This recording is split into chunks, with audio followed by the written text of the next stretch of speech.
Third BCom విద్యార్థులారా, మనకి central బ్యాంకింగ్‌లో రెండవ యూనిట్ ఏమిటి అంటే, రిజర్వ్ బ్యాంకు, భారతదేశ రిజర్వ్ బ్యాంకు స్థాపన, దాని చరిత్ర, దాని విధులు, దాని నిర్వహణ.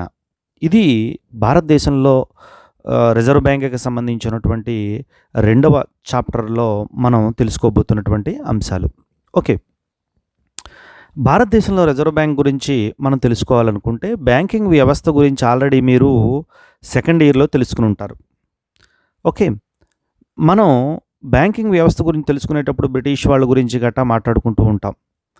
బ్రిటిష్ వాళ్ళు భారతదేశంలో వ్యాపారం చేసేటప్పుడు ప్రారంభ కాలంలో ఇక్కడ ఉన్నటువంటి బంగారు ఆభరణాలు తయారు చేసేటటువంటి వ్యాపారులు, వడ్డీ వ్యాపారులను బ్యాంకర్లుగా ఉపయోగించుకునేవారు.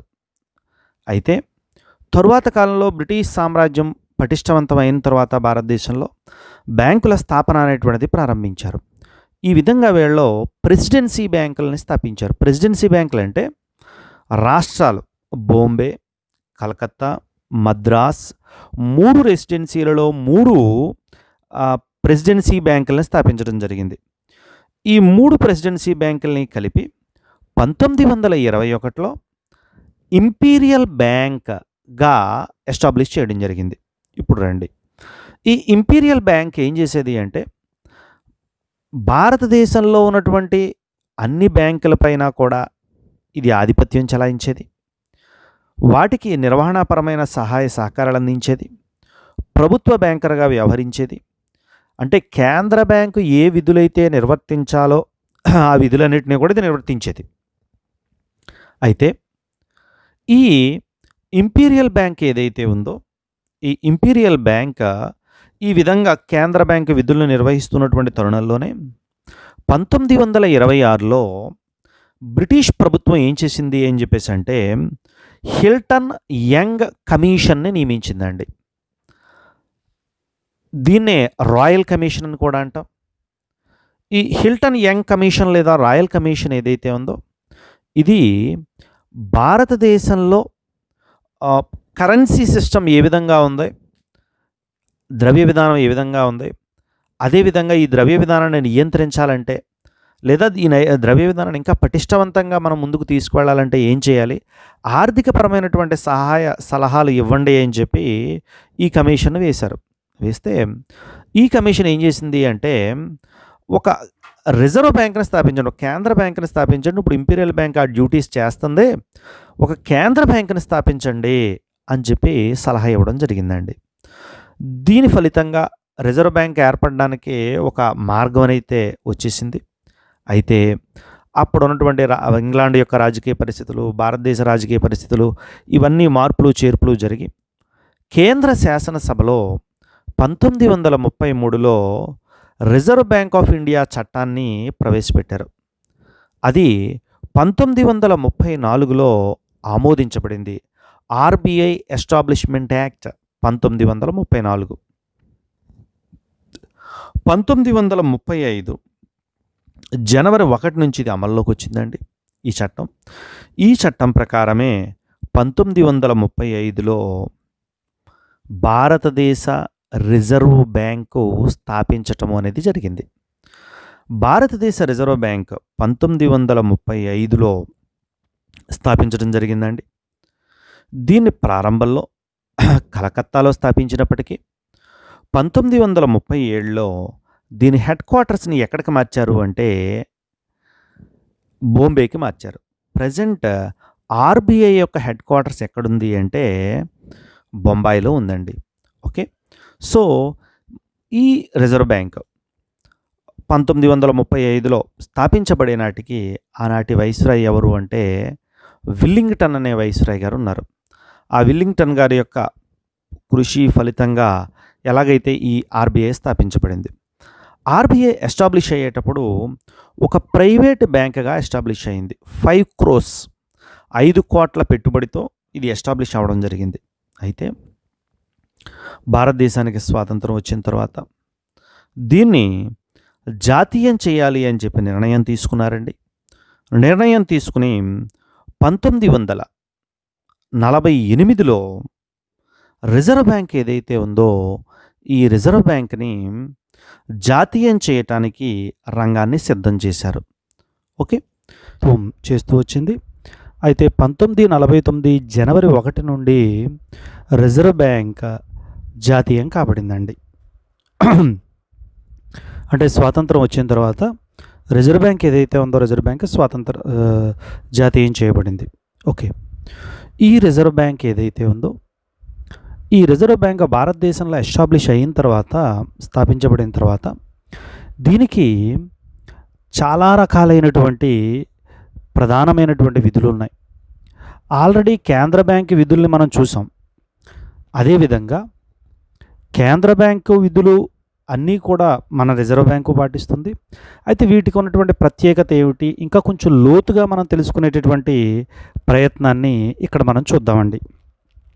ఓకే. సో కేంద్ర బ్యాంక్, మన భారతదేశ రిజర్వ్ బ్యాంక్ ఏదైతే ఉందో రిజర్వ్ బ్యాంక్ యొక్క ఎస్టాబ్లిష్మెంట్ చూసిన తర్వాత రిజర్వ్ బ్యాంక్ యొక్క ప్రధాన విధుల్లో మొట్టమొదటి విధి ఏమిటి అంటే నోట్లను జారీ చేయటం. ఓకే. ఏ కేంద్ర బ్యాంక్ యొక్క విధి అయినా సరే నోట్లు జారీ చేయటం అనేది ఒక ప్రధానమైన విధి. అదేవిధంగా రిజర్వ్ బ్యాంక్, భారతీయ రిజర్వ్ బ్యాంక్ కూడా నోట్లను జారీ చేస్తుంది. ఒక రూపాయి నోటు తప్ప మిగిలినటువంటి అన్ని నోట్లను కూడా రిజర్వ్ బ్యాంక్ ఏదైతే ఉందో రిజర్వ్ బ్యాంకు జారీ చేయటం అనేది జరుగుతుందండి. ఓకే. సో రిజర్వ్ బ్యాంక్ యొక్క గవర్నర్ జనరల్ సంతకం అన్ని కాగితపు కరెన్సీల మీద కూడా ఉండడం జరుగుతుంది, ఒక రూపాయి నోటు తప్ప. భారతదేశంలో ఉన్నటువంటి కాగితపు కరెన్సీ నోట్లన్నిటినీ రిజర్వ్ బ్యాంకే జారీ చేస్తుంది. అయితే ఒక రూపాయి నోటు తప్ప. రూపాయి నోటుని కేంద్ర ఆర్థిక శాఖ జారీ చేస్తుంది. కేంద్ర ఫైనాన్స్ సెక్రటరీ యొక్క సంతకం దానిపై ఉంటుంది. ఓకే. ఇక్కడ ఒక ప్రధానమైనటువంటి అంశం మనం తెలుసుకోవాలి. సహజంగా ఏ దేశమైనా నోట్లను జారీ చేసేటప్పుడు ఏ విధానాన్ని అనుసరిస్తుంది అని చెప్పి, నోట్లను జారీ చేసేటప్పుడు 3 రకాలైనటువంటి పద్ధతులు ఉంటాయండి. ఆ దేశం యొక్క పరిస్థితులను బట్టి ఈ 3 పద్ధతుల్లో ఏదో ఒక పద్ధతిని ఆ దేశం ఎంచుకోవచ్చు అన్నమాట. ఒకటి ఫుల్ రిజర్వ్ సిస్టమ్, అంటే పూర్తి రిజర్వ్ పద్ధతి. పూర్తి రిజర్వ్ పద్ధతిలో ఏ విధంగా ఉంటుందంటే, మీరు ఒక 1000 రూపాయలు రిజర్వ్ బ్యాంక్ కనుక ఒక 1000 రూపాయలు జారీ చేయాలి అంటే 1000 రూపాయలు విలువైనటువంటి బంగారం కానీ వెండి కానీ తన దగ్గర ఉండాలి. రిజర్వ్ బ్యాంక్ 1 కోటి రూపాయలు జారీ చేయాలంటే 1 కోటి రూపాయలు విలువైన బంగారం కానీ వెండి కానీ తన దగ్గర ఉంటేనే తప్ప జారీ చేయడానికి వీల్లేదు. దాన్నే మనం ఏమంటాము అంటే పూర్తి రిజర్వ్ పద్ధతి అని చెప్పేసి అంటాం. అంటే రిజర్వ్ బ్యాంకు జారీ చేసేటటువంటి కరెన్సీ యొక్క విలువకు సమమూల్యమైనటువంటిది బంగారం కానీ వెండి కానీ తన దగ్గర పెట్టుకుని జారీ చేస్తే దాన్ని ఏమంటాము అంటే పూర్తి రిజర్వ్ పద్ధతి అంటాం. రెండవది provincial reserve system. Provincial reserve system అంటే అర్థం ఏంటంటే, జారీ చేసేటటువంటి మొత్తంలో కొంత బంగారాన్ని, కొంత సెక్యూరిటీలు బాండ్ల రూపంలో గనుక ఉన్నట్లయితే దానిని ప్రొవిన్షియల్ జారీ రిజర్వ్ సిస్టమ్ అని చెప్పేసి చెప్పడం జరుగుతుంది. అంటే ఫర్ ఎగ్జాంపుల్ ఒక 200 కోట్లు ఉందనుకోండి, ఒక 150 కోట్ల ఎంతో బంగారం వెండి ఉంటుంది, ఒక 50 కోట్లేమో ఈ బాండ్లు, సెక్యూరిటీలు, ప్రభుత్వ బాండ్లు, విదేశీ మారకద్రవ్య నిల్వలు ఇలాంటివన్నీ కూడా ఉంటాయన్నమాట. ఓకేనా. నెక్స్ట్ ఇక దీని తర్వాత కనిష్ట రిజర్వ్ పద్ధతి. ఓకే. మినిమం రిజర్వ్ సిస్టమ్ అంటాం. ప్రస్తుతం యాక్చువల్గా ప్రొవిన్షియల్ రిజర్వ్ సిస్టమ్ని 1956 వరకు భారత రిజర్వ్ బ్యాంక్ అనుసరించింది. 1957 నుండి కనిష్ట నిల్వల పద్ధతిని అనుసరిస్తుంది. అంటే జారీ చేయటానికి, నగదును జారీ చేయడానికి, కరెన్సీని జారీ చేయడానికి కావలసిన కనీస మొత్తాన్ని తన వద్ద పెట్టుకుని రిజర్వ్ బ్యాంక్ ఏం చేస్తుంది అంటే ఈ యొక్క నోట్లను జారీ చేస్తుంది. ప్రస్తుతం ఈ పద్ధతి ప్రకారం మన రిజర్వ్ బ్యాంకు దాదాపు 200 కోట్ల రూపాయల విలువైనటువంటి బంగారం మరియు సెక్యూరిటీలను తన వద్ద పెట్టుకుని ఇది నోట్లను జారీ చేయటం అనేటువంటిది జరుగుతుందండి. సో ఈ విధంగా రిజర్వ్ బ్యాంక్ ఏదైతే ఉందో రిజర్వ్ బ్యాంక్ ఏం చేస్తుంది అంటే తన యొక్క విధులను నిర్వర్తించడంలో అతి ముఖ్యమైనటువంటి విధైనటువంటి నోట్లను జారీ చేయడం అనేటువంటిది జరుగుతుందండి. ఓకే, నెక్స్ట్ ఇక దీని తర్వాత రిజర్వ్ బ్యాంక్ యొక్క రెండవ విధి పరపతి నియంత్రణ. పరపతి నియంత్రణ అంటే ఏమిటంటే క్రెడిట్ కంట్రోల్. రిజర్వ్ బ్యాంకు భారతదేశంలో ఉన్నటువంటి ద్రవ్య విధానాలలో అబ్నార్మాలిటీస్ రాకుండా ఉండడానికి, అసాధారణమైన పరిస్థితులు రాకుండా ఉండడం కోసం నిరంతరం ప్రయత్నం చేస్తుంది. దానిలో భాగంగా అది పరపతిని విపరీతంగా అంటే అబ్నార్మల్ కరెన్సీ రాకుండా, ద్రవ్యోల్బణ స్థితి కానీ ఆర్థిక మాధ్యమం కానీ రాకుండా జాగ్రత్తలు వహించడం అనేది జరుగుతుందండి. సహజంగా పరపతి నియంత్రించడానికి వివిధ రకాలైనటువంటి పద్ధతులను అనుసరిస్తుంది. దాంట్లో ప్రధానంగా ఏమిటి అంటే ఈ యొక్క CRR, cash reserve ratio. Cash reserve ratio అంటే అర్థం ఏంటంటే భారతదేశంలో ఉన్నటువంటి అన్ని బ్యాంకులు కూడా రిజర్వ్ బ్యాంక్ యొక్క కనుసన్నల్లోనే నడుస్తాయి. ఇది మొదటి పాయింట్. భారతదేశంలో ఉన్నటువంటి అన్ని బ్యాంకులు తమ యొక్క డిపాజిట్లలో కొంత మొత్తాన్ని రిజర్వ్ బ్యాంక్ దగ్గర రిజర్వ్ చేయాల్సి ఉంటుంది. దాన్నే మనం ఏమంటాము అంటే క్యాష్ రిజర్వ్ రేషియో అంటాం. క్యాష్ రిజర్వ్ రేషియో 3% నుండి 15% వరకు ఉండొచ్చు. ఈ క్యాష్ రిజర్వ్ రేషియోని పెంచడం ద్వారా లేదా తగ్గించడం ద్వారా పరపతిని నియంత్రించడానికి రిజర్వ్ బ్యాంకు కృషి చేస్తూ ఉంటుందండి. Next SLR. ఎస్ఎల్ఆర్ అంటే ఈ యొక్క liquidity ratio, solidarity liquidity ratio. Bank తన వద్ద ఉన్నటువంటి డిపాజిట్లలో మొత్తం డిపాజిట్లన్నింటినీ కూడా అప్పుల రూపంలో ఇవ్వడానికి కుదరదండి. కొంత మొత్తాన్ని తన వద్ద లిక్విడ్ క్యాష్ కింద ఉంచుకోవాలి.